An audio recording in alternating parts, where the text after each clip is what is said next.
సరే అని పంచుకున్నా ఒకటి చెప్తా, మీరు ఎమ్మెల్యే గారి తాలూకా, పిఠాపురం ఎమ్మెల్యే గారి తాలూకా అని జాగ్రత్త, చెడ్డ పేరు తీసుకురాకండి. పోలీస్ అధికారులు, ఆర్టీఓ అధికారులు ఆపి మీ నెంబర్ ప్లేట్ ఏదంటే మా పిఠాపురం తాలూకా అని చెప్పకుండా కొడతారు, నన్ను తిడతారు. అలాగే వన్ వేలో వెళ్ళిపోతా ఏంటి ఇదంటే పిఠాపురం తాలూకా ఎమ్మెల్యే మాకు అలా కాదు. మనం పాటించకపోతే ఎట్లా? అందరూ చట్టాలు పాటించాలని చెప్పే స్థితిలో ఉండి మనం కూడా చట్టాలను పాటించాలి. మీరు సరదాగా హుషారుగా చేయండి. అప్పుడప్పుడు కావాలంటే నాకు 2 ఎకరాల స్థలం ఉంది కదా, అక్కడ వచ్చి మీరు కావాలంటే బైక్ వేసుకుని తిరగండి. కావాలంటే మీకు కావాలంటే ఒక మడ్ రేస్ పెడతాను, అక్కడ ఓ బైక్ రేస్ పెడతాం. మీరు కొంచెం అక్కడ ఆడుకుని దెబ్బలు తగలకుండా హెల్మెట్లు, బాడీ ఆర్మర్ ఇచ్చి మీరు తిరగండి. మీరు బాగుండాలనే కదా మేము అందరం చేసేది. సో మీరు ఆరోగ్యంగా ఆయురారోగ్యాలతో ఉండాలి, మీరందరూ ఆయురారోగ్యాలతో ఉండాలి. చిన్నపిల్లలందరికీ ఉన్నతమైన జీవితం ఉండాలి. వచ్చే తరం కోసం పనిచేస్తున్నాం. అలాగే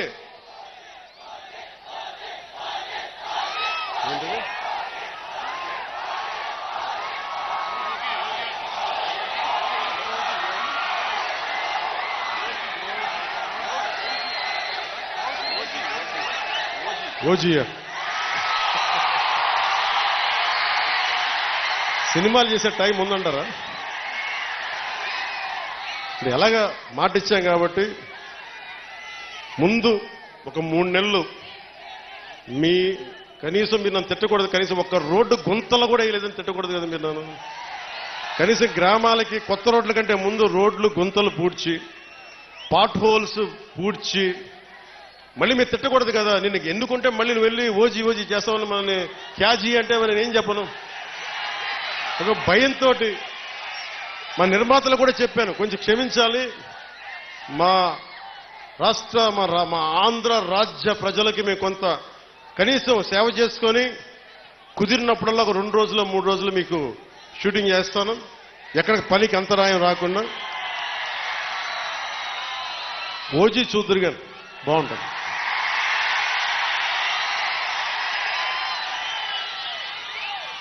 అలాగే మీరు చెప్తున్నా, దయచేసి మీరు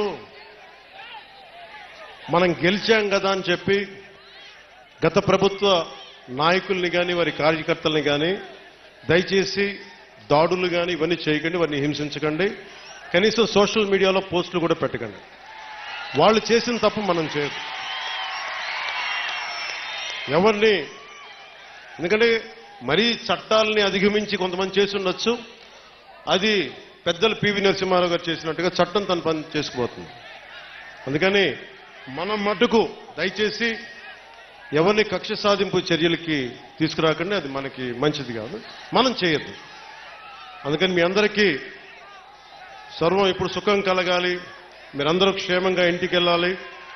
నాకంటే వయసులో ఉన్న మీ ఇంట్లో ఉన్న పెద్దలందరికీ నా పాదాభివందనాలు తెలియజేయండి.